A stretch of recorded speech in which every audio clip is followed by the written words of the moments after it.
গত ৮ই মার্চ ছিল আন্তর্জাতিক নারী দিবস, কিন্তু ১৯শে মার্চ তারিখটি আমাদের মনের মণিকোঠায় চিরস্মরণীয় হয়ে থাকবে। ভারতীয় বংশোদ্ভূত নভশ্চর সুনিতা উইলিয়ামস যে মুহূর্তে পৃথিবীতে পদার্পণ করলেন, একটা ইতিহাসের সাক্ষী রইলাম আমরা। ৮ দিনের জন্য গিয়ে তিনি ৯ মাস মহাকাশে কাটিয়েছেন।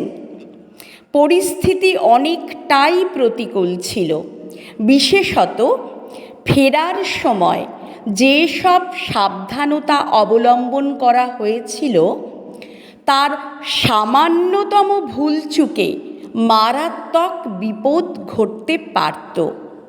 কিন্তু ভাগ্য অত্যন্ত সহায়, তিনি নিরাপদে পৃথিবীতে পৌঁছেছেন। কিন্তু এতদিন মহাকাশে থাকার ফলে তার শারীরিক পরিস্থিতির যথেষ্ট অবনতি হয়েছে। তিনি এখন চিকিৎসকদের তত্ত্বাবধানে রয়েছেন। আপাতত এই ঘটনা সবার মুখে মুখে।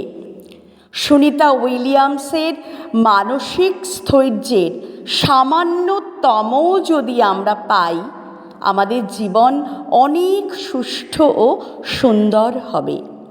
আমরা ক্ষেত্রে যেন তার মতো মানসিক স্থিরতার পরিচয় দিই। তিনি আজ সকল নারীর রোল মডেল। তিনি ভারতীয় বংশোদ্ভূত বলেও যেন আরও বেশি করে আমরা তার সাথে একাত্মতা অনুভব করছি।